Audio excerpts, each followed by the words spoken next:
Selamat pagi dan salam sejahtera untuk kita semua. Yang saya hormati Bapak Febrian Alwan Baharudin, SPD FPD sebagai dosen pengampu mata kuliah Sistem Politik Indonesia serta rekan-rekan mahasiswa yang saya banggakan. Pertama-tama marilah kita panjatkan puja dan puji syukur kehadirat Allah Subhanahu wa taala karena atas rahmat dan karunia-Nya saya dapat hadir di sini untuk menyampaikan seminar mini skripsi yang berjudul Pengangkatan Staf Khusus di Tengah Pemangkasan Anggaran, Efisiensi atau Beban Fiskal.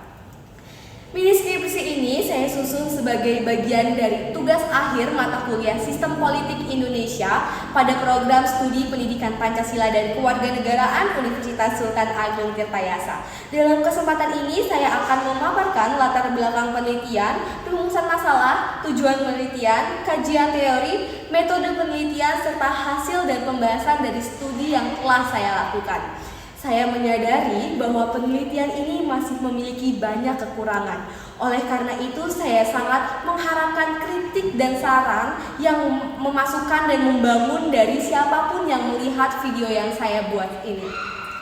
Untuk memulai pembahasan skripsi ini, saya akan menjelaskan terlebih dahulu bagian bab pertama, yaitu pendahuluan yang memuat latar belakang, identifikasi masalah, rumusan masalah, tujuan, manfaat dari penelitian ini. Latar belakang dari penelitian ini adalah pemerintah sistem pengelolaan negara untuk mencapai kesejahteraan rakyat dalam pelaksanaannya dibutuhkan dukungan dari berbagai elemen termasuk staf khusus yaitu pejabat non struktural yang ditujukan langsung untuk memberikan masukan yang strategis. Mereka berperan dalam memberi saran kebijakan, menjadi penghubung dengan masyarakat, menyampaikan aspirasi publik, serta membantu komunikasi dan manajemen isu pemerintahan.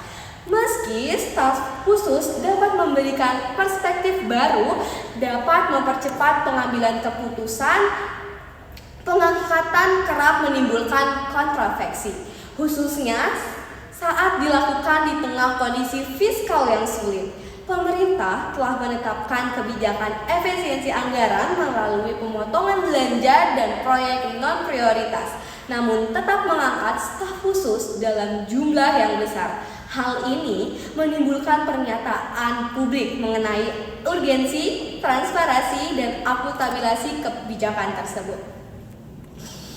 Kurangnya informasi mengenai proses seleksi, kompetensi, dan hasil kerja staf khusus menimbulkan dugaan bahwa pengangkatan ini ingin bersifat prioritas daripada perfeksionalitas. Terbitlah masyarakat juga dibebani dengan pengurangan subsidi dan layanan publik lainnya. Sementara belanja untuk jabatan non-struktural justru malah meningkat. Fenomena ini mencerminkan paradoks antara upaya efisiensi dan praktik politik yang tidak transparan. Oleh karena itu, penulis tertarik meneliti paradoks pengangkatan staf khusus di tengah pemangkasan anggaran, efisiensi atau beban fiskal guna mengkaji secara kritis motif, urgensi, serta dampak terhadap birokrasi yang berkelanjutan oleh fiskal negara. Adapun identifikasi masalah dari penelitian ini adalah yang pertama, pengangkatan staf khusus di tengah pemangkasan anggaran menunjukkan inkonsistensi dalam pengelolaan fiskal. Yang kedua, pengangkatan staf khusus berpotensi membebani keuangan negara di tengah pemangkasan anggaran. Yang ketiga, pemangkasan anggaran menciptakan ketimpangan layanan publik di berbagai daerah. Adapun rumusan masalah yang saya angkat dari penelitian ini adalah yang pertama, apa alasan pemerintah melakukan pengangkatan staf khusus di tengah kebijakan efisiensi anggaran? Yang kedua, bagaimana partisipasi publik terhadap kebijakan pengangkatan staf khusus di tengah pemangkasan anggaran? Dan yang ketiga, bagaimana kedudukan staf khusus dalam kegiatan pemerintahan?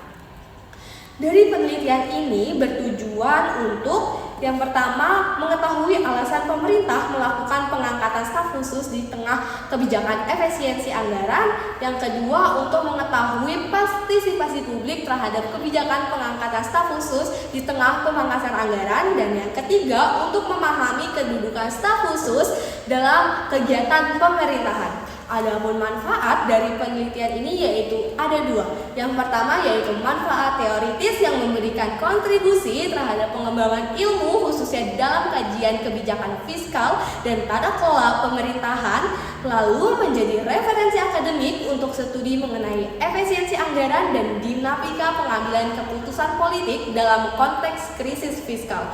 Selanjutnya, untuk menambah wawasan ilmiah terkait hubungan antara kebijakan pengangkatan pejabat non-struktural seperti staf khusus dan manajemen keuangan negara, lalu memperkaya literatur tentang partisipasi publik terhadap kebijakan pemerintah di era keterbukaan informasi dan krisis kepercayaan publik. Yang kedua, ada manfaat praktis, yaitu untuk memberikan masukan bagi pemerintah dalam menilai urgensi dari efektivitas pengangkatan staf khusus di tengah keterbatasan fiskal, lalu menyediakan gambaran nyata tentang partisipasi publik yang dapat menjadi pertimbangan penting dalam pengambilan kebijakan. Lalu setelah menjelaskan pendahuluan serta dasar penelitian, selanjutnya saya akan masuk ke bab 3 yaitu kajian teori saya akan masuk ke bab 2 yaitu kajian teori yang berisi teori-teori yang menjadi landasan konseptual dalam penelitian ini. Yang pertama ada politik. Menurut para ahli, politik adalah kegiatan yang berkaitan dengan pengembalian keputusan dalam ruang lingkup negara, termasuk penyusunan dan pelaksanaan kebijakan serta pengelolaan kekuasaan untuk mencapai tujuan bersama. Lalu yang kedua ada staf khusus presiden, yaitu pejabat non-struktural yang ditunjuk langsung oleh presiden untuk membantu tugas di luar kewenangan pemerintah atau lembaga. Dasarnya diatur dalam Perpres nomor 17 tahun 2012 dan perubahannya. Namun, keberadaan mereka sering menimbulkan tumpang tindih fungsi dengan lembaga lain dan memperbesar struktur eksekutif. Selanjutnya ada pemerintahan, yaitu badan yang menjalankan kekuasaan eksekutif, sedangkan pemerintahan juga merujuk pada proses pelaksanaan kebijakan pemerintahan yang bertugas untuk menyelenggarakan administrasi negara untuk sebagian tujuan nasional. Selanjutnya ada anggaran. Anggaran adalah rencana keuangan jangka pendek yang mencerminkan strategi organisasi dalam mencapai tujuan. Anggaran harus disusun secara akurat dan efisien serta mencerminkan prioritas kebijakan. Ketidakseimbangan dalam alokasi anggaran ini dapat menimbulkan beban fiskal dan menurunkan kepercayaan publik. Selanjutnya ada APBN, yaitu rencana keuangan tahunan negara yang ditetapkan melalui undang-undang dan digunakan untuk menandai kegiatan pemerintahan, meski tujuannya untuk efisiensi dan pembangunan. Praktik pengeluaran seperti pengangkatan staf khusus seringkali bertentangan dengan prioritas anggaran yang seharusnya. Lalu dari APBN kita beralih ke APBD yang merupakan rancangan keuangan tahunan pemerintah milik daerah yang menandai kegiatan pembangunan lokal. Dalam praktiknya efisiensi seringkali melanggar, misalnya dengan pengangkatan staf khusus saat anggaran sedang dipangkas yang mencerminkan inkonsentrasi kebijakan. Lalu ada pemangkasan anggaran yang menjadi topik utama kita pada hari ini, yaitu pemangkasan anggaran adalah strategi pemerintah untuk mengatasi tekanan fiskal. Evaluasi pemangkasan meliputi besaran jenis belanja dikurangin, faktor internal atau eksternal pengambilan keputusan dan respon organisasi. Paradoks ini muncul saat belanja vital dikurangi tetapi anggaran untuk staf khusus justru ditambah. Lalu ada beban fiskal. Beban fiskal ini adalah tekanan keuangan yang dihadapi pemerintah dalam membiayai layanan publik. Ketidakseimbangan fiskal dapat muncul bila belanja pemerintah melebihi pendapatan sehingga membebani masyarakat dan mengganggu stabilitas ekonomi. Lalu selanjutnya ada good governance. Good governance ini adalah tata kelola pemerintahan yang transparan, partisipatif, akuntabel, dan efisiensi. Diperlukan kolaborasi antara pemerintahan sektor privat dan masyarakat sipil. Penerapannya penting untuk mengatasi korupsi, peningkatan pelayanan publik, dan menciptakan pembangunan yang berkelanjutan. Setelah membahas berbagai teori yang relevan, saya melanjutkan presentasi saya ke bab 3, yaitu metode penelitian untuk menjelaskan pendekatan teknik pengumpulan data serta subjek dan objek dari penelitian ini.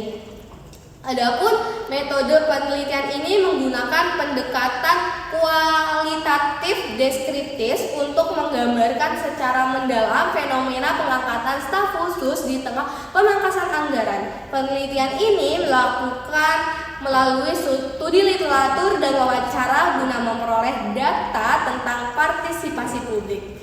Adapun fokus penelitian ini yaitu meneliti alasan pemerintah mengangkat staf khusus di tengah pemangkasan anggaran serta dampaknya terhadap efisiensi pemerintahan dan beban fiskal. Adapun lokasi penelitian ini dilakukan di Universitas Sultan Agung Tirtayasa, khususnya mahasiswa Untirta dengan subjek utama karena dinilai kritis terhadap isu kebijakan publik. Selanjutnya adapun instrumen penelitian yang dipakai yaitu yang pertama literatur review untuk mengumpulkan dan menganalisis studi-studi terdahulu untuk memahami konteks dan teori yang relevan. Yang kedua, wawancara yang dilakukan untuk menggali perspektif mahasiswa tentang kebijakan staf khusus melalui pertanyaan yang terbuka. Selanjutnya yaitu ada teknik analisis data. Yang pertama, teknik pengumpulan data melalui wawancara dan studi literatur. Yang kedua, ada reduksi data yang menyaring informasi untuk fokus pada hal yang relevan. Yang ketiga, ada penyajian data yang disusun secara sistematis agar mudah dipahami. Lalu yang keempat, ada penarikan kesimpulan yang menyimpulkan makna dari data yang terkait oleh fokus penelitian ini. Selanjutnya ada uji keabsahan data. Yang pertama ada member check, yaitu menginformasikan data kepada informan agar akurat. Yang kedua ada triangulasi yang menguji keabsahan dengan berbagai teknik dan sumber seperti wawancara, dokumentasi, studi literatur, dan lain sebagainya.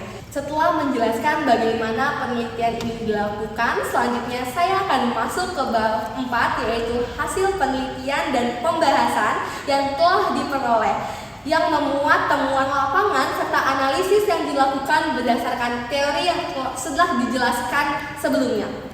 Yang pertama yaitu alasan pemerintah mengangkat staf khusus di tengah kebijakan fiskal dan tata kelola pemerintahan. Dalam situasi fiskal yang menentang akibat keterlambatan ekonomi global dan kebijakan pemangkasan anggaran, pemerintahan justru mengangkat staf khusus yang menuai kritik publik. Namun pengangkatan ini dinilai sebagai langkah strategis dengan sejumlah alasan. Pertama, pemerintah membutuhkan respon cepat terhadap tantangan kompleks seperti perubahan iklim, transformasi digital, dan ketegangan global. Birokrasi konvensional dianggap terlalu lamban sehingga staf khusus diharapkan menjembatani kebutuhan akan keputusan yang cepat dan adaptif. Staf khusus berasal dari beragam latar belakang, yaitu akademisi, aktivitas profesional muda, pelaku industri kreatif untuk memberikan perspektif baru dan menunjang kelompok masyarakat yang kurang diwakili dalam pengambilan kebijakan. Mereka juga memainkan peran penting dalam membangun komunikasi publik yang efektif, terutama di era media sosial. Secara politis, pengangkatan staf khusus digunakan untuk menjaga stabilisasi dan analisis politik. Walaupun berpotensi memunculkan tuduhan politik balas budi, praktik ini lazim dalam sistem multipartai dan dianggap sebagai bagian dari konsolidasi kekuasaan.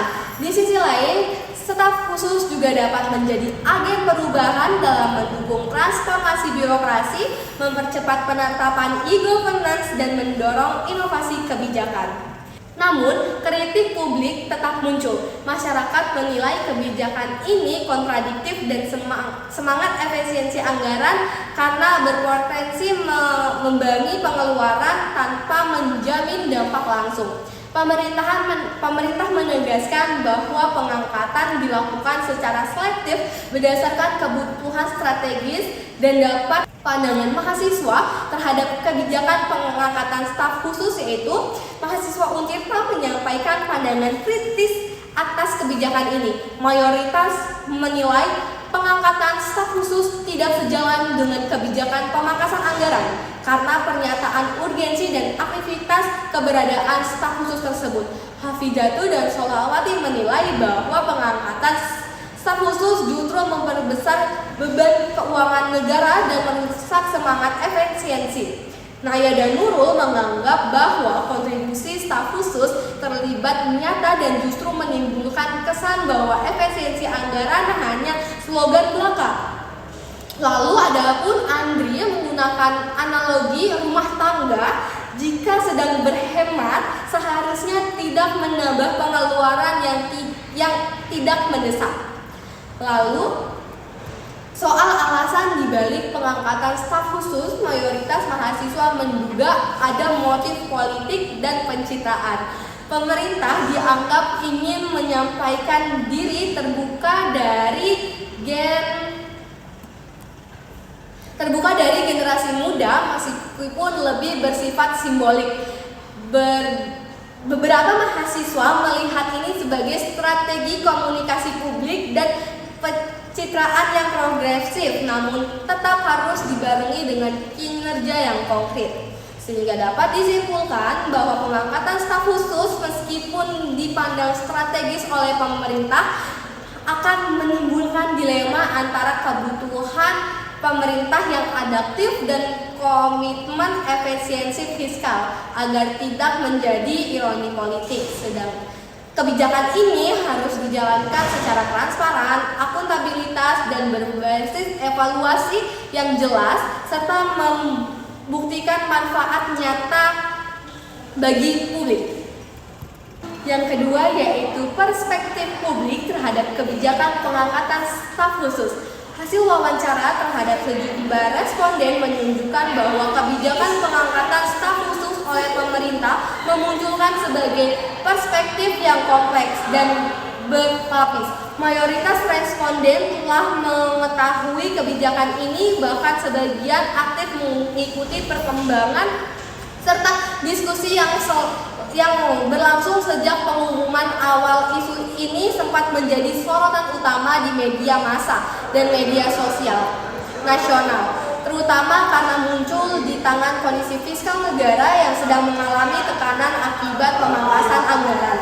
Publik memberikan perhatian tidak hanya pada sosok yang diangkat sebagai staf khusus, tetapi juga pada urgensi dan dampak kebijakan tersebut. Dalam situasi ekonomi yang menuntut efisiensi, sebagian besar responden memahami bahwa pengangkatan staf khusus khususnya untuk kalangan muda yang dimaksudkan untuk menghadirkan perspektif baru, inovasi, serta menjembatani komunikasi antara pemerintah dan masyarakat.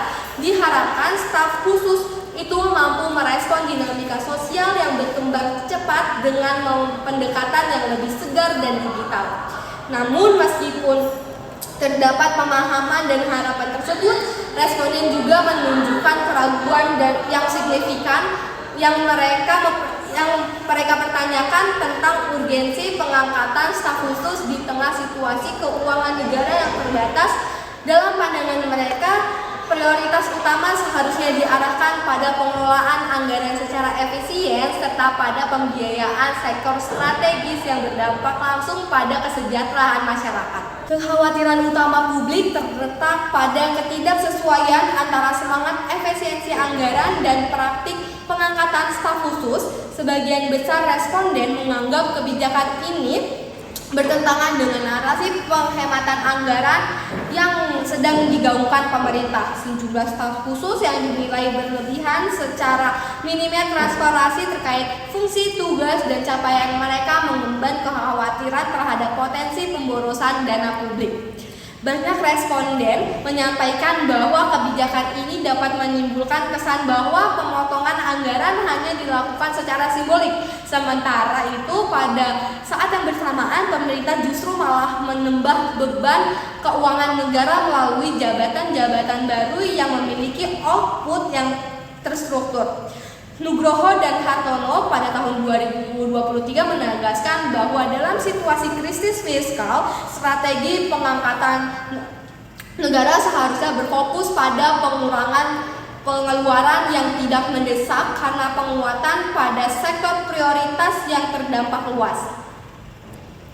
Lebih jauh, kritik publik juga diarahkan pada aspek akuntabilitas dan efektivitas dari staf khusus. Banyak responden menyatakan bahwa mereka kesulitan mengakses informasi mengenai tugas spesifik, target kinerja, serta hasil kerja dari staf khusus itu sendiri. Hal ini menimbulkan partisipasi bahwa posisi tersebut cenderung bersifat simbolis, bahkan berpotensi menjadi ajang balas budi politik. Kritik kejam juga muncul terhadap proses pengangkatan staf khusus yang dinilai tidak sepenuhnya berbasis meritokrasi. Beberapa responden menyoroti adanya kecenderungan penunjukan yang lebih didasarkan pada kedekatan politik atau popularitas figur tertentu dibandingkan potensi kebutuhan strategi pemerintahan. Hal ini beresiko menciptakan kesan bahwa jabatan staf khusus digunakan sebagai alat percitraan oleh transaksi politik. Dalam rangka meningkatkan kepercayaan publik, masyarakat berharap adanya sistem evaluasi yang jelas, transparan, serta mekanisme pelaporan kinerja staf khusus yang dapat diakses oleh publik. Menurut Wardani, pada tahun 2019 menunjukkan bahwa keterbukaan informasi dan pelaporan birokrasi merupakan persyaratan penting dalam meningkatkan dukungan dan legitimasi masyarakat terhadap kebijakan pemerintahan. Sebagian responden juga mengangkat kekhawatiran mengenai efek jangka panjang dari kebijakan ini, termasuk resiko pembekalan birokrasi dan perlambatan proses administrasi. Situasi ini menurut mereka bertentangan dengan semangat reformasi birokrasi yang selama ini digalangkan pemerintah. Penambahan posisi tanpa evaluasi yang menyeluruh dapat memperburuk efisiensi kerja investasi pemerintahan.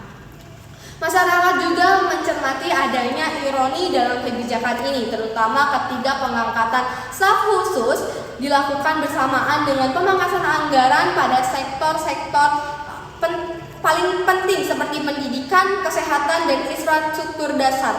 Mereka menilai bahwa alokasi anggaran seharusnya difokuskan pada program-program yang berdampak langsung terhadap peningkatan kualitas hidup masyarakat, bukan kepada penambahan pos jabatan yang tidak mendesak. Dalam konteks ini, perspektif publik dapat dipengaruhi oleh kegagalan pemerintah untuk menyediakan indikator kinerja dan hasil nyata yang dapat diukur dari staf khusus. Ketidakadaannya informasi ini memperkuat anggapan bahwa peran mereka cenderung menjadi pelengkap simbolis dan rejim yang berkuasa ketimpangan agen perubahan yang substantif. Beberapa akademisi seperti Rizal Maranggereng tahun 2022 menyatakan bahwa pengangkatan staf khusus muda bukan merupakan kebijakan yang keliru selama mereka memiliki fungsi strategis dan menyalurkan aspirasi mereka kepada masyarakat. Namun dalam pemantiknya, banyak staf khusus tidak memiliki kejelasan tugas sehingga menjadi tumpang tindih kewenangan dalam efisiensi kerja yang minim. Penelitian yang dilakukan oleh Wicaksono dan Rahmawati pada tahun 2023 juga mencatat bahwa sebagian besar pejabat non-struktural seperti staf khusus tidak memiliki indikator kinerja dan tidak disertai dengan laporan berkala. Hal ini menandakan lemahnya sistem pengawasan dan transparansi yang pada akhirnya menimbulkan keraguan masyarakat terhadap keabsahan dan tujuan dari kebijakan tersebut. Dengan demikian, masyarakat mendesak perlunya informasi dalam mekanisme pengangkatan staf khusus. Proses rekrutmen harus mengedepankan prinsip meritokrasi, akuntabilitas, dan transparansi. Calon staf khusus perlu dipilih berdasarkan kebutuhan strategis serta kemampuan yang relevan, bukan karena koneksi politik atau popularitas semata. Evaluasi berkala terhadap kinerja mereka harus dilakukan secara terbuka dengan melibatkan lembaga independen maupun masyarakat sipil. Reformasi kebijakan pengangkatan staf khusus jika dilakukan dengan benar dapat menjadi langkah awal bagi pemerintahan untuk mengembalikan kepercayaan publik serta memastikan bahwa setiap rupiah anggaran digunakan secara tepat sasaran. Pemerintah harus menunjukkan bahwa kebijakan ini bukan sekedar komestik politik, melainkan bagian dari upaya strategis yang membangun pemerintahan yang lebih adaptif, efisien, dan responsif. Pengangkatan staf khusus tanpa transparansi dan akuntabilitas dapat melemahkan demokrasi, menciptakan shadow government, dan menunjukkan kepercayaan publik. Untuk itu perlu reformasi kelembagaan, antara lain yang pertama pengaturan dalam undang-undang untuk legitimasi hukum, yang kedua batasan utama dan tugas staf khusus, yang ketiga rekrutmen berbasis merit, yang keempat perpisahan tugas dan pejabat struktural. Sehingga dapat disimpulkan bahwa staf khusus bisa menjadi katalisator kebijakan jika diatur secara profesional, namun juga bisa menjadi beban fiskal dan politik jika dibiarkan tanpa reformasi. Berdasarkan hasil pembahasan pada bab 4, maka saya menarik kesimpulan beberapa yang penting yang akan saya sampaikan dalam bagian ini. Adapun kesimpulan dari penjelasan yang telah saya paparkan, yaitu pengangkatan staf khusus di tengah kebijakan pemangkasan anggaran mencerminkan adanya paradoks dalam pengelolaan fiskal dan tata kelola pemerintahan.